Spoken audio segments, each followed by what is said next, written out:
ఇవాళ కోవా గులాబ్ జామ్ చేస్తున్నాము. దాని గురించి 3 పావుల చక్కెర, కేజీ కోవాకు 3 పావుల చక్కెర, 4 పావుల నీళ్లు,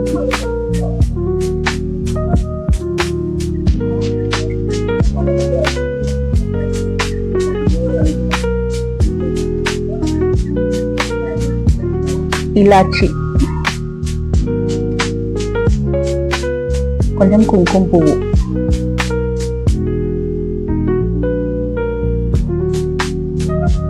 ఇలాచి, అది పాకుకొచ్చే లోపల మనం పిండి జరుపుకుందాం కోవాని మంచిగా. ఇది కిలో కోవా ఉంది. దాన్ని మొత్తం ఉండల నుంచి మంచిగా సాఫ్ చేసుకోవాలి. దాన్ని మెత్తగా కలుపుకోవాలి.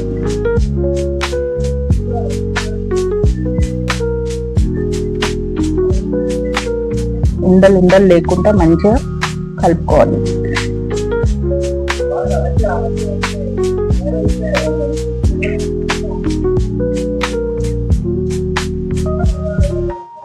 మంచిగా అట్లా మంచిగా తల్లకి మంచిగా అట్లా రాసుకొని కలుపుకుంటే మంచిగా వస్తాయి గులాబ్ జామ్ మెత్తగా సూపర్గా. ఒక 2 చెంచాల మైదా పిండి, పెద్ద చెంచాలు 2 చెంచాలు మైదా పిండి, 1 స్పూన్ రవ్వ, మంచి కలుపుకొని ఒక 10 మినిట్స్ మూత పెట్టి పెట్టుకోవాలి. మంచిగా నిమ్మకాయ అంత ఉండలన్నా లేకపోతే చిన్న ఉసిరికాయ ఉండలన్నా టైప్ లో చేసేసుకోవాలి. బాగా నలిచి రౌండ్స్ చేయాలి.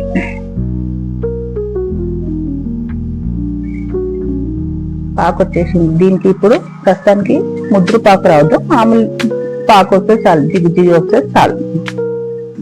గ్యాస్ బంద్ చేసుకోవాలి. ఇప్పుడు చిన్న బాల్ చేసుకొని ఫస్ట్ ఒక టేస్ట్ చూడాలి. ఇచ్చుకపోతుందా మంచిగా వస్తుందా చూడాలి. చూసినాక అది కాలితే, ఇచ్చుకోకుండా కాలితే ఇప్పుడు ఉండలు మనం చేసుకొని వేసేసుకోవచ్చు. రెడీ. ఏం మంచిగా ఉంది కోవా. కొన్నిసార్లు కోవా ఏమవుతుందంటే అంత ఇచ్చుకపోతుంటది. అందు గురించి ఒకసారి ట్రై.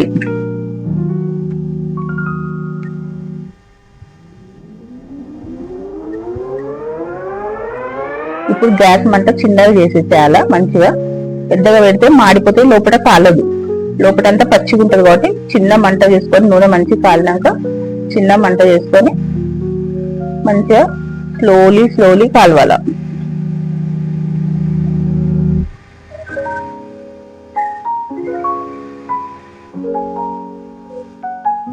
హైలో మాత్రం చేయద్దు గులాబ్ జామ్, స్లోగా చాలా సన్నగా పెట్టుకొని చేస్తే సూపర్ అవుతాయి.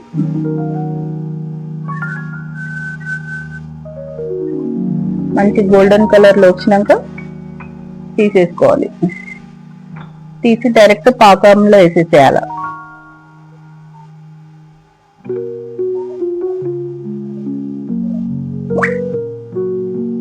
ఇప్పుడు వేడి గులాబ్ జామ్ రెడీ.